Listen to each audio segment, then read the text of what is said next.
Synonyme de partage et de générosité envers les pauvres et les nécessiteux, la fête de Tabaski est pour les fidèles musulmans plus qu'un simple événement. Pour cet islamologue, cette grande fête a une importance capitale en islam. L'importance du Tabaski, notre prophète Muhammad sallallahu alayhi wa sallam a dit que avant le Tabaski, le jour de Arafat, qui est aujourd'hui, que notre Seigneur Allah subhanahu wa ta'ala va descendre le jour de Arafat pour, comment dirais-je, faire maghfira. Le maghfira, de pardonner aux pèlerins musulmans qui sont à Arafat. Et ça sera aujourd'hui et demain la fête.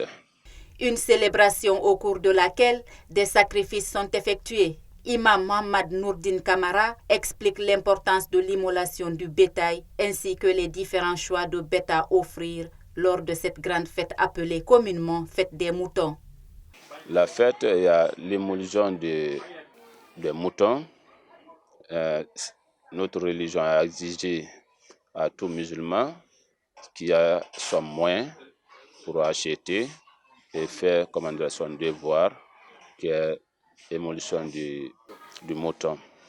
Donc, si c'est la vache, on peut s'associer 3 et 5 jusqu'aux 7 personnes pour faire l'heure obligatoire.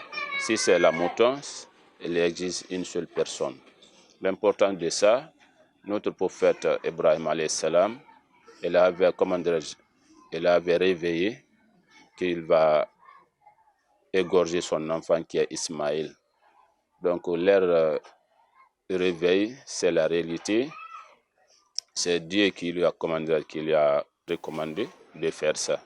Donc lorsqu'il immolait, Dieu lui a fait échanger d'égorger le mouton.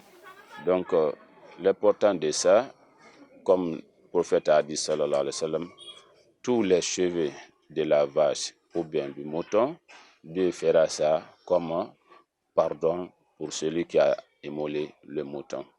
La Tabaski, appelée aussi Eid el-Kébir, qui signifie littéralement la grande fête, est la fête la plus importante de l'islam après Eid el-Fitr, la fête qui est célébrée à la fin du mois saint de Ramadan.